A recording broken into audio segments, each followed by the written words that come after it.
This was hard. This was hard. Top 5. My top 5 from E3. I was gonna like do all the stuff that I found, but I was like, yo, I'm already at like 12 trailers, gameplay trailers, cinematic trailers. I was like, okay, we need to bring this down a little bit, just a tad bit. I need to like square this off. So I was thinking, hey, let's just do top 5, the top 5 stuff. And that's hard. That's still hard. I'm looking at this list I got over here, and it was still hard to bring it down to 5. So I'm gonna give you guys the 5 things, not 5 things, but the 5 games that I am looking forward to based on E3, and it's gonna be a month. I know that there's some stuff that you guys were probably hoping. Some people that are fans of me, that viewers of me, that know me for a long time, you're like, yo, that has to be on your top 5. Like, yo, man, I'm sorry. So actually, before we even get to the top 5, I'm gonna do the honorable mentions. Honorable mentions are gonna have to be Assassin's Creed Odyssey. Assassin's Creed Odyssey seems to have Dragon Age mechanics, which I've always loved that game. Different armor, you go get different armor in the game, stuff like that, which I've always found very cool. And also your decisions have an effect on the story, even if it's only slightly. I'm not one of those people that think that I can change the entirety of a game making simple decisions. They do have to still tell a story, I understand that, but I do like that I can cause some chaos, I can help someone, and I feel like I helped them, stuff like that, which is really good. Another honorable mention, Devil May Cry 5. Devil May Cry 5. Oh god, we got early game tongue twisters already.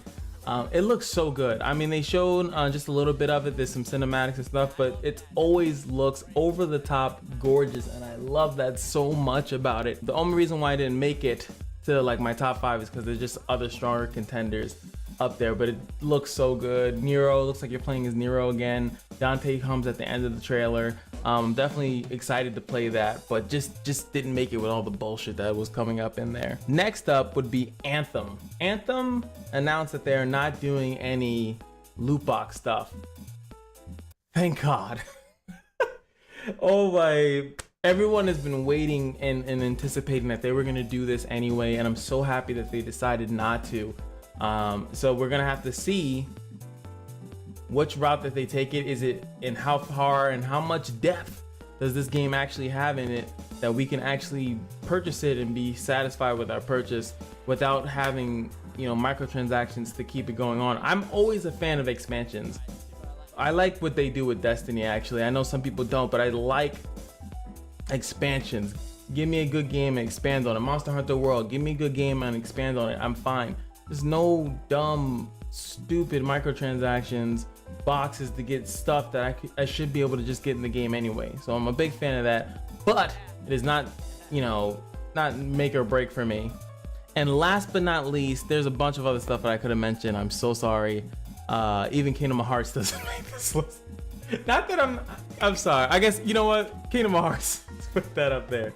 Kingdom Hearts, man. I'm not more excited for Kingdom Hearts because they showed Pirates of the Caribbean and Frozen.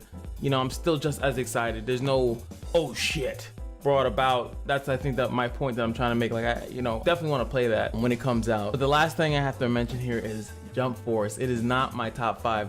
This game looks okay, but the more I look at the gameplay of the actual game, it looks so sluggish. These freezy hit things just, I feel like, delay the action. It does not seem as fast paced as a lot of other fighters, especially in the 3D realm. Everything usually, in my opinion, seems way more quick. Everything seems so slow, and I feel like that's definitely taking away from it looking cool to me. Like, the music is epic. Everything, it seems very epic about it, but it just doesn't hold that punch that makes me really want to get to it. And obviously the whole game is based off roster, so if the roster is trash, then the entirety of the game is trash. No matter how good it may play, if there's not a hefty, crazy roster, like one of the ones that you already know we're gonna talk about, Smash Bros is definitely in there. I'm not, you know, I'll talk about Smash Bros next, but if this game does not have a good roster, then it's doomed. It's just doomed. You know, that's just point blank. So I'm not excited about that. Hopefully there's faster gameplay. Maybe the people that are playing it just were unfamiliar with the mechanics. That's what I'm hoping for anyway. Definitely hoping for people like it to look way faster or way more intricate, because right now it does not look that good. It's just a big anime the game, like, ha. And I know they've done this before with J-Stars, so it's nice to see them do it again with a really cool, realistic look to it. I guess I gotta see better, more high level or better gameplay of it. You look at me being elitist as hell. I gotta see that, and I gotta see the roster. So, but since we're on the subject, we're talking about a game, let's just go straight to that bad boy.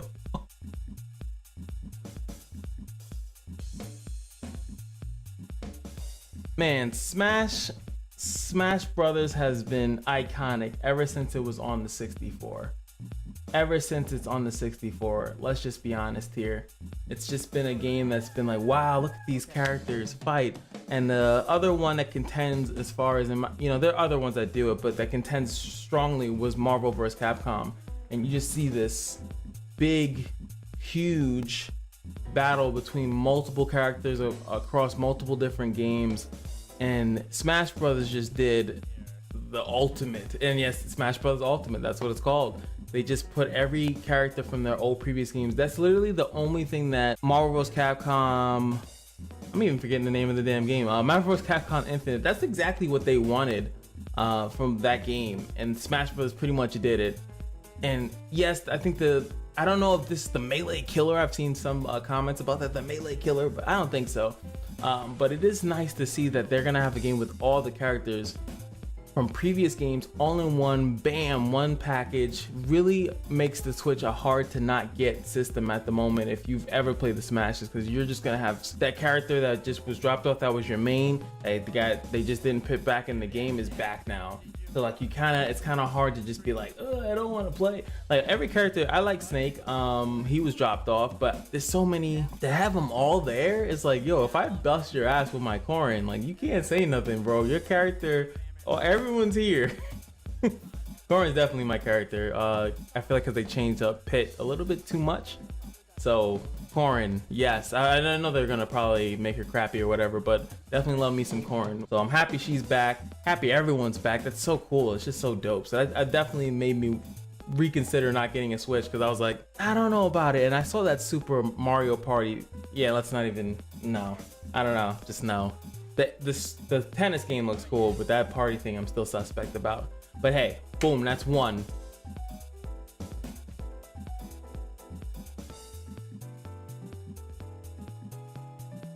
Next up, I gotta talk about The Last of Us #2. Yes, yes, yes. Last of Us, oh my god, these single player games are always good all the time. It's all good all the time, but damn, they've done just to show, a lot of the times when I see storyline stuff, like I saw with the Gears 5, it looked pretty good too. But it really made me just want to like know some stuff, because Ellie was, I don't even know the age difference between this game and the one previously before it, but it made me have so many questions. And then you just see how brutal the game looks. And yes, I know there are some like cutscene gameplay, so what do they call it, scripted gameplay as I'm watching the trailer. But even still, even if you have some control of that, it just felt and looked good.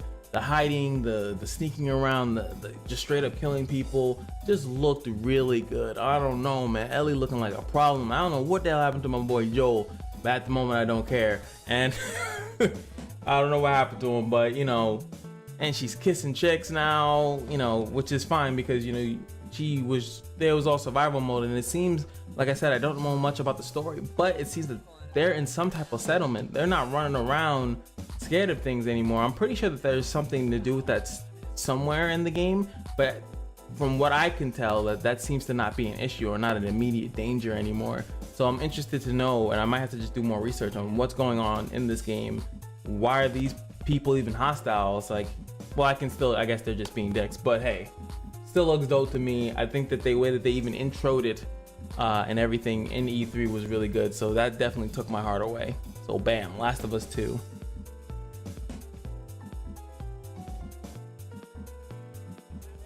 Oh baby, This game looking like Tenchu on crack. My man, Ghost of, now it could be Tushahama. I don't know. Please correct. I know I'm not even asked to be corrected. I know I'm going to be corrected. There's no way I'm not gonna be. But this game looking so clean, and then just that they spent so much time looking at the back end environment. I hate being like, look at the graphics, that means the game is good. But they really did a good job. It looks like they have some type of For Honor mechanic. Also, shout outs to For Honor. They looks like they're still improving on that game, even though it's starting to touch the Evolve in my heart. Makes me want to go check it out. It's a game that I liked when I saw it, and stuff happened, and then all of a sudden the game falls out of favor. But this game is looking like a single player experience. It looks like something really good. I don't know how in depth the combat is gonna get, but this trailer though, Jesus, it's looking super duper clean. Just the way that you have these little stealth mechanics, you have this, it looks like when you're fighting someone that's not like not a regular enemy, the regular enemies seem to die like whatever, but when you're fighting someone of importance, which is either boss or mini boss, there's going to be something. My concern here obviously is that I like some of the unrealistic stuff, which is going to be in the next game that I mentioned. So I'm kind of curious as if, since it's more realistic, that it might become too easy. Like, you know, it's what more can you do if you know how to break someone's guard? Unless the game's AI is a little bit OD and it's very hard to get around their defense, or it could be too easy. So I guess that would be my concern with this game. But outside of that, the game looks really good, and I can't wait to see how I'm my ninja samurai. I'm all about that. So I'm very curious to see how this game develops and how it goes through. And the next one, since we're already talking about the sword swinging, we gonna talk about what the hell were they thinking? This game looks insane.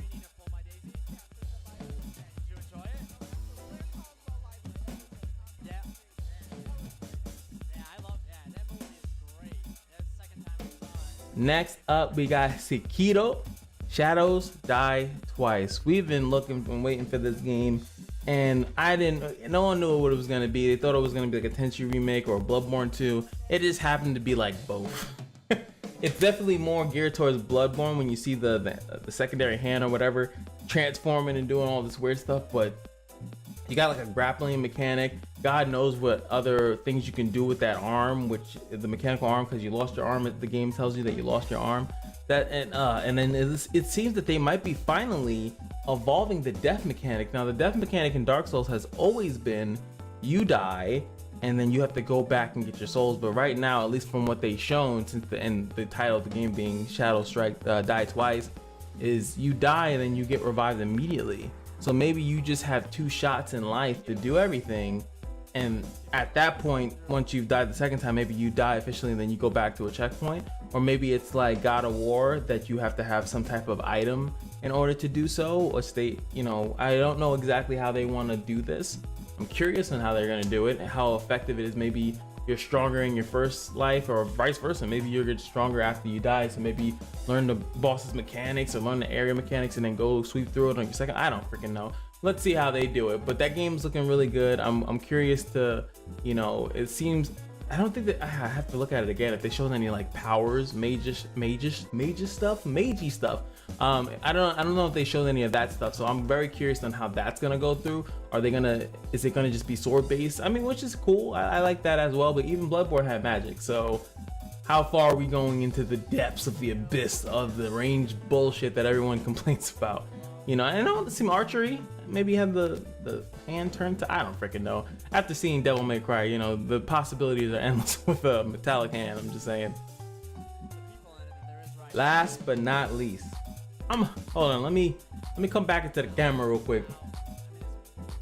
Now I'm gonna tell you guys that I pretty much missed the entirety of E3. So I kind of was watching trailers and I was going through each one, just kind of seeing what a game that, like, if I didn't know what it was, what is this about, or stuff like that.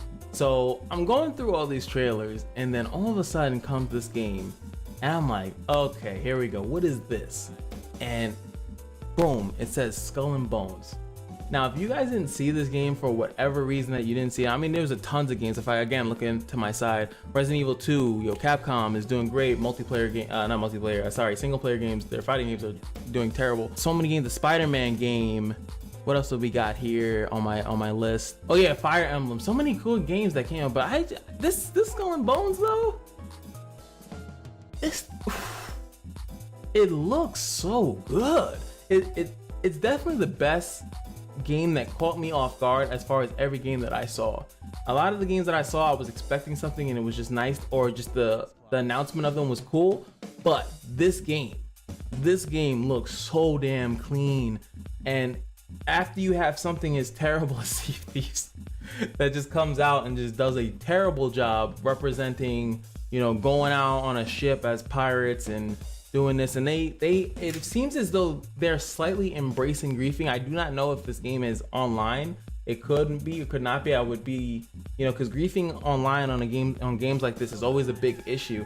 But they do mention when you're in the trailers that you can fight a ship, board it, steal its loot, and then sometimes there are ships that are stronger than you and you need help from other people. I do not know if the other people are NPCs or not, but it'd be crazy if it was online and then you were playing with another person and you help them take down a bigger ship and you take their ship because your ship was more in a healthier condition. I think that'd be insane. That's crazy. But outside of that, the customizations and some of the stuff that I saw in this game, if you guys look it up, looking mighty clean. You can customize your ship. They mentioned different ships have different abilities and you can put different stuff on the ships. That is amazing sounding. It just sounds like there's a lot of depth into this game, and it's focused purely on the ship battle aspect, and that to me is what made it so good. They didn't try to make it like based on anything else or have anything else. It's all based around going out, doing these missions and taking these other ships, and who knows how long that will last as far as fun. They could actually add some other stuff, like add some Pirates of the Caribbean-ish into it, where there's like these legendary ships and legendary loot, world, like a world boss kind of thing. It depends on if they want to go online with it. I do not know if the game has online capability or not, but if they did do that, imagine being able to be the first one to loot the Dutchman's crypt or some dumb shit like that, and whoever gets there first, and then you have all these battles and stuff like that, and then there's so much flexibility with it. But as far as the gameplay so far, looks solid. It looks so good, looks fantastic, and that game caught me the most off guard, so I had to put it up there. And yes, I sacrificed a lot to put it up there. I saw Cyberpunk, that looked pretty good, and Fallout. I don't care about Fallout, I'll be honest. And I sacrificed a lot to pretty much put it up there, and I don't care. It looks really good. I'm definitely going to be following Skull and Bones. All right, that's mine. That's my lovely 5 right there. Let me know what you put in your top 5 of E3, whether it be the games that threw you off the most, the games that you were so happy. I know a lot of people Kingdom Hearts. I'm not shitting on Kingdom Hearts as much as I always am, but God, it looked good. I mean, it looked good. My only issue is Sora's, I don't know, his voice don't sound, he's a little kick, a little kick in him. Some little kick into him. He doesn't sound as excited. Someone mentioned like, oh, he's growing up. Like, I don't know. He seems like he needs a little, he needs that or something. I don't know. But before I go, can I, come here. Can we talk about Death Stranding? Now, I don't know if you thought that I was going to be on my list, but hell no. What the fuck is this game? I'm tired. I'm a big Metal Gear fan. Yes, Konami, Kojima, I know, the big fight. But what the fuck is this game? I'm sorry, man. This game is looking weirder and weirder, and I would think that the more that gets revealed of this game, I would figure out what the hell is going on with it. Like, oh, it's a horror game, or oh, it's this, but I don't know. And then the gameplay that they show is just a guy pretty much exploring a world with different size boxes and then sometimes a person on his back. I just don't understand what is the appeal of this game, but everyone's just like, yeah, baby, yeah, Kojima, yeah, Kojima. Like, am I missing something? Because this game looks like ass. It looks like straight trash. And I mean, visually it doesn't, but it just, what is the hook? What, like, if I don't know who Kojima is, what the hell am I supposed to, why would I buy this game? What have they shown that makes me want to buy this game. It's just nothing. Like I feel like people are just writing this game because it's Kojima. If you disagree with me, please drop it on me, because there's so much stuff that I missed and I don't even pay attention to, and I'm perfectly fine admitting that. But like, what have I missed? Because I don't know. What is going on in this game? I don't know. I know that he has a baby thing and there's people looking for him and he's in an area, then he gets kidnapped. But it's like the abortion of the game. I just don't understand. Like, what is going on? They're surviving, and then there's this chick and she's eating like a caterpillar and she's like, yeah, you know, I don't know. I just don't know. Somebody tell me, because that game's looking like butt cheeks, and I'm sorry, Kojima. I'm sorry, I let you down. That game looking like butt cheeks. But what is your top 5? Hey, you know what? What is your top 5? And then you can do exactly what I did. What was the one game that you were like, this game looks like ass? Was top 5 and then one ass. like human beings. Top 5, one ass. That's how we're gonna do it for this format. This is a Tuesday episode, number 5. 5? The 5's a great number.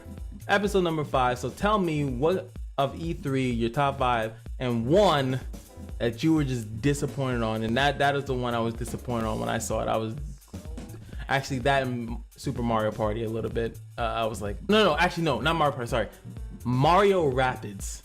Please stop. Just stop. Death Stranded, Mario Rapids Stranded. Stop. Thank you.